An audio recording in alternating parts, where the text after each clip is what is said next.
Ini adalah smartphone flagship tahun 2018 yang worth it banget buat dibeli di tahun 2021 ini. Performanya masih ngebut, kameranya masih cakep, dan harganya udah turun di 2,5 jutaan aja.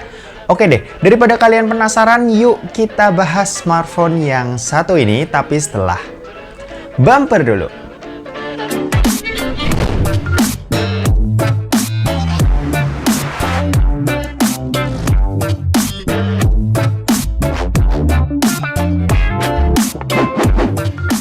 So halo guys, balik lagi sama Kulas Sore.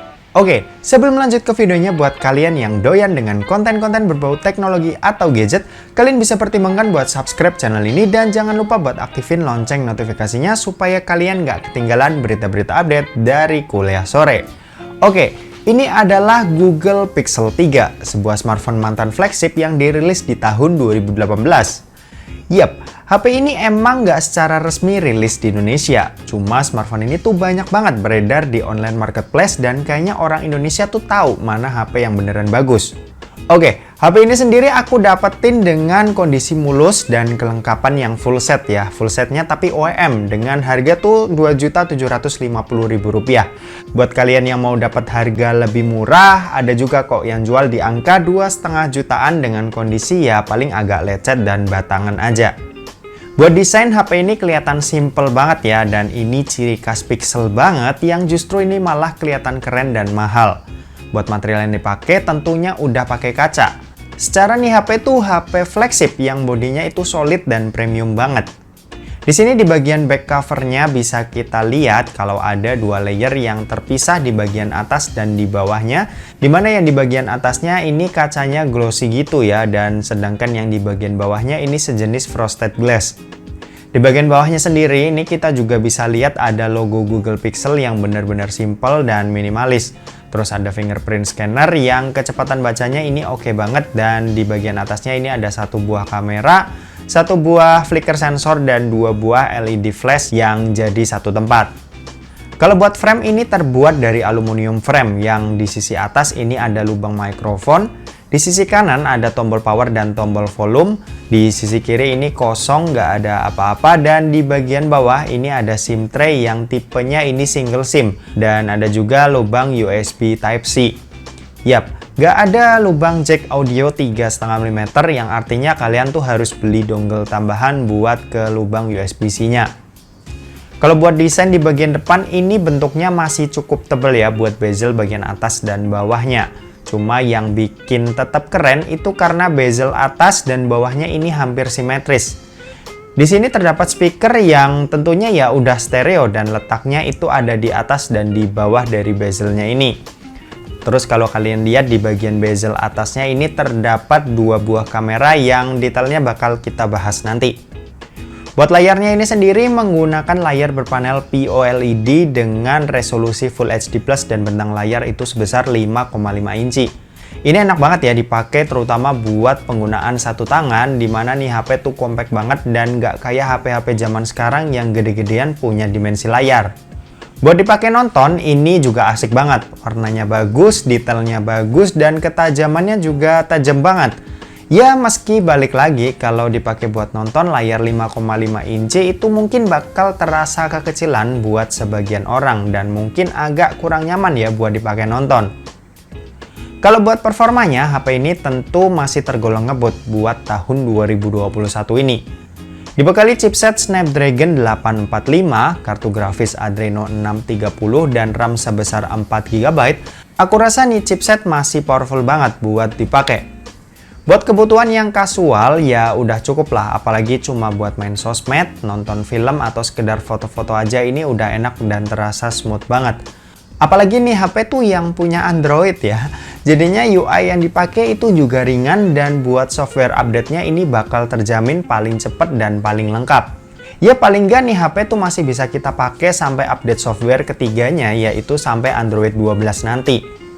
Buat dipakai main game juga ngacir-ngacir aja. Snapdragon 845 seperti yang kita tahu ini emang chipset seri 800-an milik Snapdragon yang sampai saat ini tuh masih kerasa ngebut. Aku ada nyobain buat main game PUBG Mobile dan hasilnya ini lancar jaya buat dimainin di HP ini dengan bisa dapetin grafik smooth extreme dan HDR Ultra. Main 3 kali game pun aku juga jarang dapetin frame drop dan bahkan sampai nggak inget kalau ada frame drop atau enggak karena saking asiknya. Nah, kalau performanya itu masih ngebut-ngebut aja, gimana dengan baterainya? Kalau bisa dibilang nih HP emang nggak punya kapasitas baterai yang gede, yaitu cuma di angka 2915 mAh aja. Dan kalau emang kalian pakai HP ini tuh buat pemakaian ekstrim, ya jelas charger adalah teman setia nih HP. Cuma kalau dipakai santai, ibarat cuma buat WA-an, main Instagram, Twitter, dan foto-foto sesekali, di HP tuh masih bisa kok dipakai seharian dan malam bisa kalian cas. Apalagi buat isi daya yang nggak nyampe 3000 mAh ini, kita juga dikasih kecepatan ngecas 18 watt yang bakal terasa cepat buat isi dayanya. Oh ya, karena ini HP adalah HP flagship, tentunya fitur wireless charging ini udah dikasih ya di sini, dan ini cocok deh buat kalian yang males colok-colokin barang. Dan nggak ketinggalan juga, ini ada fitur NFC yang di luaran sana adalah sebuah kewajiban, meski di Indonesia ini jarang banget kepake.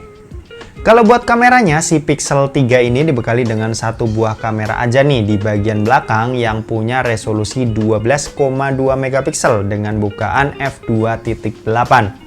Sementara buat kamera di bagian depannya ini punya dua buah kamera, yaitu lensa utama dan lensa ultrawide yang sama-sama punya resolusi 8 megapiksel. Buat hasil, kayaknya nggak perlu ditanya lagi deh. Meski nih HP keluaran 3 tahun lalu, cuma kerasa nih HP tuh punya kualitas kamera yang jempolan. Gambarnya cakep, detailnya bagus, dynamic range-nya luas, dan saturasinya juga pas dan nggak lebay. Overall gambarnya ini aku suka banget dan emang banyak yang mengakui itu. Nih, buat lebih jelasnya kalian bisa lihat sendiri.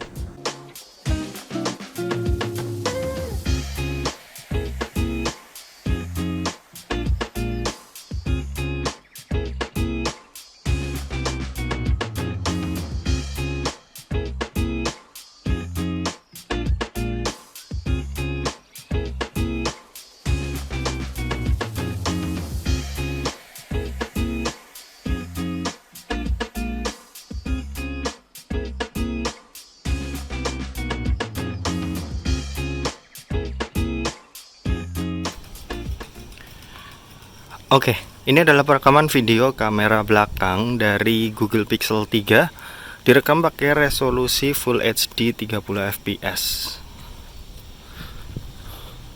Di sini fitur stabilisasinya jalan sih ya, cuma agak aneh aja tuh. Bisa kalian lihat, tiap aku melangkah kayak gambarnya tuh patah-patah gitu ya. Atau mungkin ini waktu ngerekam aja, nanti hasil jadinya diolah lagi sama smartphone ini, aku juga nggak tahu. Ini kita coba fokusnya oke banget, dan yep, bagus. Sekarang kita mau ke sana tapi ajak lari.